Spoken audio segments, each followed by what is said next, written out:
近日，张大大风波升级，演员刘大锁正面硬刚张大大。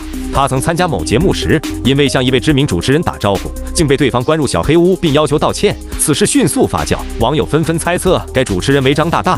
随着张大大近期负面新闻不断，这一爆料再次引发广泛关注。据回忆，这一事件发生在几年前，当时他还是一名素人。随着事件持续发酵，多位网友及张大大的前工作人员也站出来指控张大大有类似的不当行为。其中一位自称是张大大前工作人员的网友表示，自己也曾有过类似遭遇。面对这些指控，张大大在接受采访时回应称，这只是为了让新人学会谦卑。然而，这一解释并未得到网友的认可，反而引发更多质疑和批评。许多人认为，张大大的行为已经超出了正常的教育范畴，涉嫌欺压新人。此次事件再次将张大大推上了风口浪尖，对此你怎么看呢？